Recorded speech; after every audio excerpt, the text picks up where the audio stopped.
those.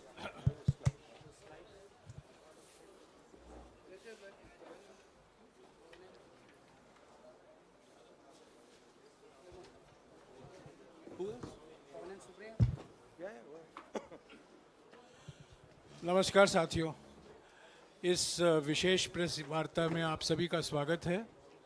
एक अत्यंत महत्वपूर्ण मुद्दे पर अभी राहुल जी आपको संबोधित करेंगे। Rahul ji. Are they going to put this stuff up here? Srivatsa, are you putting this up here? नमस्कार, कैसे हैं?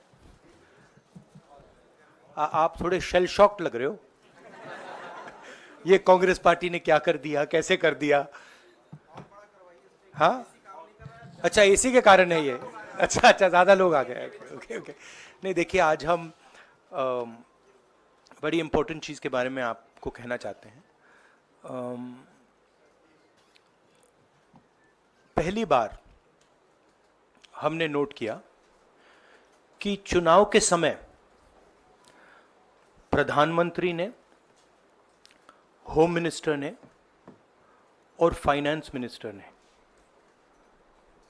स्टॉक मार्केट पर टिप्पणी दी।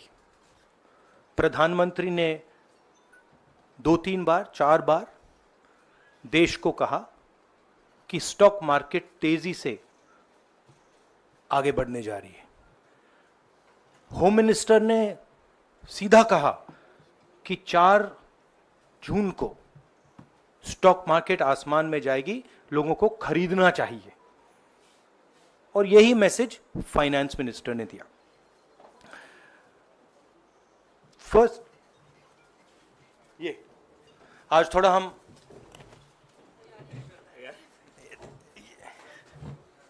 तो ये क्रोनोलॉजी है। अमित शाह कहते हैं बाय शेयर्स बिफोर 4 जून। 19 में नरेंद्र मोदी जी कहते हैं stock market will break records on June 4। फिर 28 मई को रिपीट करते हैं। 1 जून मीडिया झूठे एग्जिट पोल रिलीज करती है। बीजेपी का ऑफिशियल जो इंटरनल सर्वे था वो उनको 220 सीट दे रहा था। तो ये इंफॉर्मेशन बीजेपी के लीडर्स के पास था। इंटेलिजेंस एजेंसीज ने 200 और 220 के बीच में सरकार को बताया था कि उनकी सीट्स आ रही हैं। 3 जून को स्टॉक मार्केट सारे रिकॉर्ड तोड़ देता है और 4 जून को खटाक से स्टॉक मार्केट अंडरग्राउंड चला जाता है। अगला स्लाइड दिखाइए जरा। ये देखिए, 31 मई massive stock activity, more than double what was there on 30th, more than double what was there on 29, 28। ये अनोमली देखिए। ये कौन लोग हैं? ये वो लोग हैं जो जानते हैं कि कोई ना कोई घपला हो रहा है। हजारों करोड़ रुपए यहां पे इन्वेस्ट हुए हैं, फॉरेन इन्वेस्टर्स ने इन्वेस्ट किए हैं। और उसके बाद 30 लाख करोड़ रुपए का लॉस होता है। किसका लॉस होता है? रिटेल इन्वेस्टर्स का लॉस होता है। तो ये जो आप देख रहे हैं, हिंदुस्तान की स्टॉक मार्केट की हिस्ट्री का सबसे बड़ा स्कैम है। और इसके बारे में हम कुछ सवाल पूछना चाहते हैं। पहला सवाल, why did PM and HM give specific investment advice to the 5 crore families investing in the stock market? Is it their job to give investment advice? Second, why both interviews were given to the same media house owned by the same business group, which is also under SEBI investigation for manipulating stock market. Third, what is the connection between the BJP, the fake exit pollsters, and the dubious foreign investors who invested one day before the exit polls were announced and made a huge profit at the cost of 5 crore families? We demand a JPC into this. We are absolutely convinced that this is a scam. Somebody has made thousands of crores of rupees at the cost of Indian retail investors, and the Prime Minister and the Home Minister have given an indication to buy. And this is a criminal act. So we demand today a joint parliamentary committee to investigate this. मैं हिंदी में बोल देता हूं. प्रधानमंत्री ने देश की जनता को इन्वेस्टमेंट एडवाइस क्यों दी, और 5 करोड़ परिवारों को जो इन्वेस्ट करते हैं उनको प्रधानमंत्री ने, होम मिनिस्टर ने स्टॉक खरीदने का आदेश क्यों दिया? दूसरा, दोनों इंटरव्यूज जो किए गए थे वो अदानी जी के जो चैनल्स हैं उनको दिए गए थे. उन पर सेबी का इन्वेस्टिगेशन हो रहा है, तो उन चैनल्स का क्या रोल है? और बीजेपी के बीच में जो फेक एग्जिट पोलस्टर्स हैं और ये जो फॉरेन इन्वेस्टर्स हैं, इनके बीच में क्या कोई रिश्ता है? और अगर रिश्ता है तो क्या है? हम जेपीसी चाहते हैं, हम इन्वेस्टिगेशन चाहते हैं, और देश इसकी सच्चाई जानना चाहता है. धन्यवाद. शुक्रिया राहुल जी. साथियों, अभी अभी राहुल जी ने आपको स्पष्ट तरीके से क्रोनोलॉजी समझ लिया है. बार बार गृह मंत्री कहते थे अब क्रोनोलॉजी समझिए. आज राहुल जी ने देश को क्रोनोलॉजी समझाया है. इसके ऊपर अगर आपके सवाल हैं तो एक एक करके आप पूछेगा, एक एक करके पूछेगा. I haven't said the chronology in English, so I'll say the chronology in English. 13th May 2024, the Home Minister says, buy shares before 4th of June. This is a clear indication to retail investors and others to buy stock. 19th May, for the first time, and then repeatedly until the 28th May, the Prime Minister says that the stock market is going to break records on 4th June. Finally, on 1st June, completely fictitious exit polls are released. These investors are given a completely wrong impression. And on the 3rd of June, as we all know, the stock market breaks all records and then crashes on the 4th of June. Whoever has made money as the stock market rose and also as the stock market crashed. And we are interested in having a joint parliamentary committee, a JPC, to investigate the role of the Prime Minister, the role of the Home Minister, role of BJP members, and also those people who have done these fake exit polls. And finally, we want to understand who are the people, these foreign investors, who did these trades. So we want an investigation for that. शुक्रिया राहुल जी. हाँ संजय. राहुल जी, इससे पहले भी आपने Adani issue पे JPC पिछली लोकसभा में मांग की थी, तो क्या आप चाहेंगे कि ये इशू और हिंडनबर्ग इशू दोनों कंबाइन हो और दोनों की जांच हो? ये जो इशू है, this is a broader issue than just the Adani issue. It is connected to the Adani issue, but this is a much broader issue. This is directly the Prime Minister of India, Home Minister, who are privy to data on actual election results, who have IB reports, who have their own data, who are advising retail investors to buy stock on the floor. This has never happened before. And by the way, the Prime Minister has never commented on stock market before this.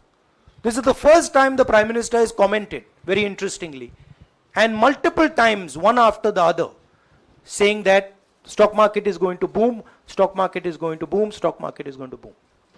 And at the same time, he has information that the exit polls are wrong. He has information that he knows what is going to happen because he has IB data and he also has his own party data. हाँ जी रवि। राहुल जी, मेरा सवाल यही है कि जी news ने भी ये सारी चीज बताई है जनता को कि कई चैनलों ने मिलकर ये सब चीज किया है, जिस तरह से एग्जिट पोल करके लोगों को गुमराह किया है, जिस तरह से शेयर बाजार में सारा कुछ हुआ है, जी न्यूज़ ने भी इस मामले को उठाया है और बताया है। और आपके कहने का सीधा अर्थ है कि अडानी को इसका फायदा उठाने के लिए किया गया है? नहीं, मेरा कहने का ये अर्थ है कि उसमें अदानी इन्वॉल्व हो सकता है, मगर ये अदानी से बहुत बड़ी चीज है। इसमें बीजेपी के सबसे बड़े नेताओं ने कहा है, रिटेल इन्वेस्टर्स को मैसेज दिया है कि आपको स्टॉक खरीदना चाहिए। उनके पास इंफॉर्मेशन थी कि एग्जिट पोल्स गलत हैं, उनके पास इंफॉर्मेशन थी कि बीजेपी को फुल मेजॉरिटी नहीं मिलने वाली है, और वो जानते थे 3 जून को और 4 जून को क्या होने वाला है। कितने का 30 लाख, कितना 30 लाख करोड़ का नुकसान हुआ है, कितने का 30 लाख करोड़ रुपए का नुकसान हुआ है और हजारों लाखों करोड़ रुपए का चुने हुए लोगों को फायदा हुआ है। और हम इंक्वायरी चाहते हैं प्रधानमंत्री पर, होम मिनिस्टर पर, जिन्होंने एग्जिट पोल किया उन पर, और ये जो फॉरेन इन्वेस्टर्स हैं उन पर। हाँ शमिन।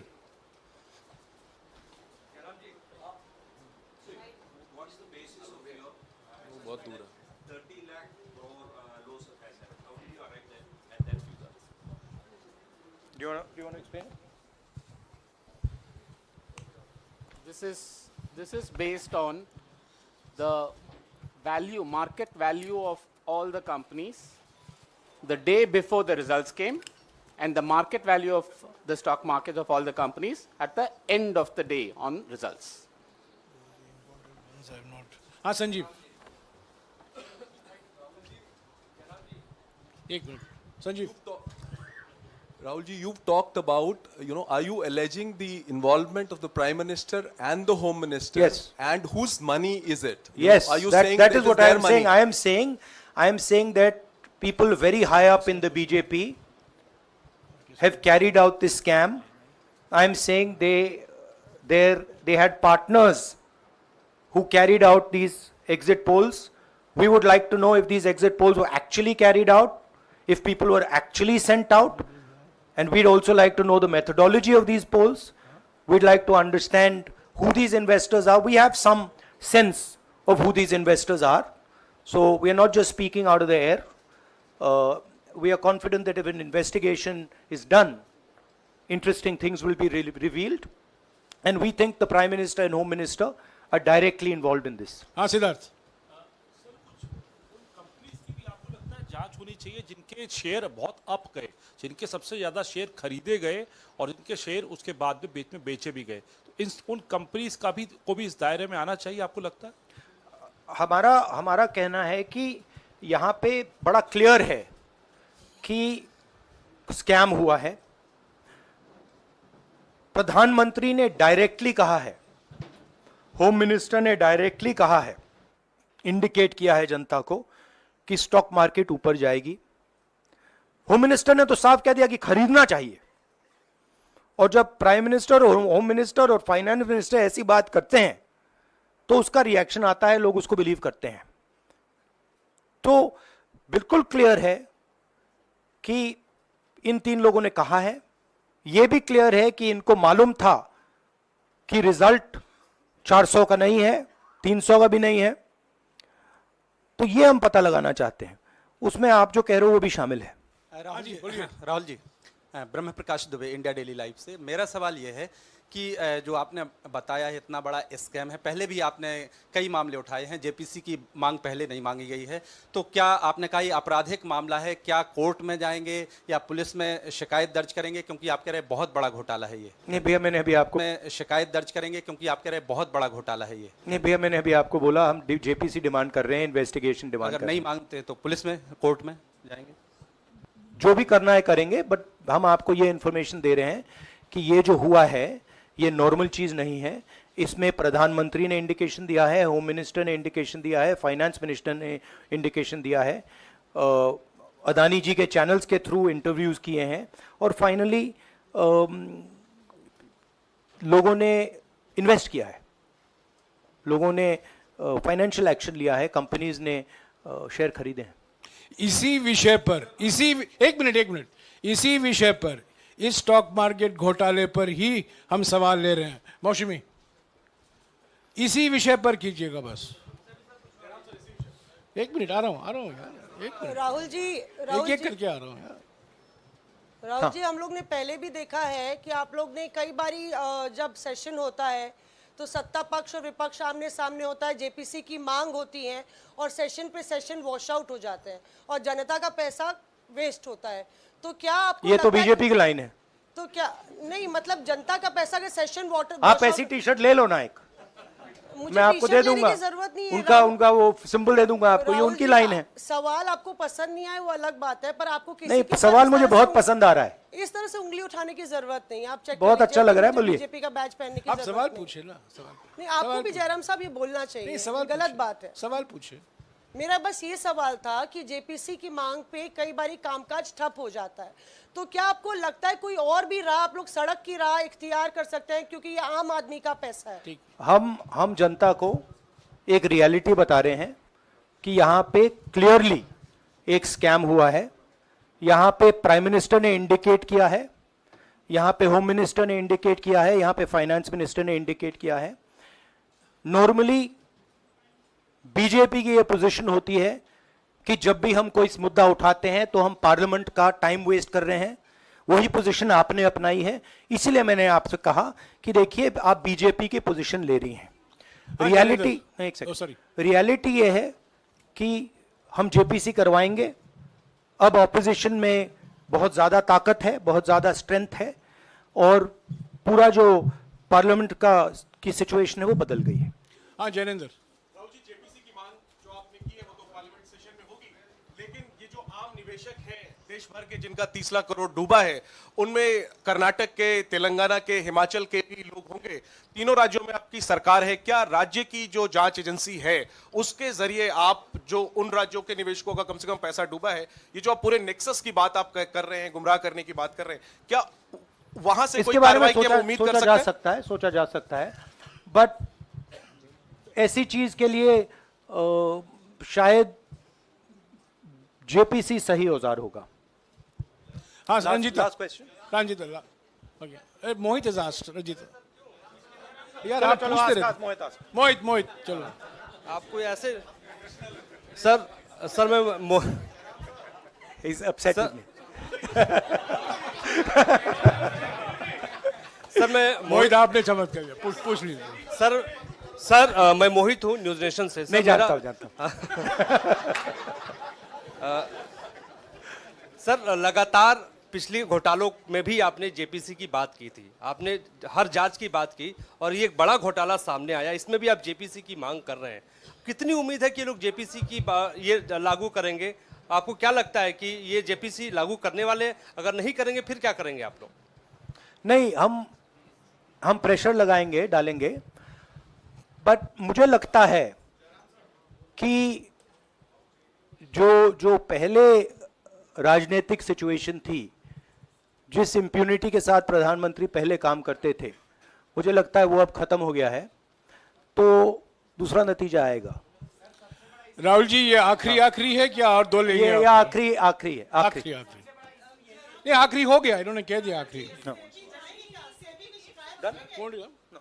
ओके रंजीता।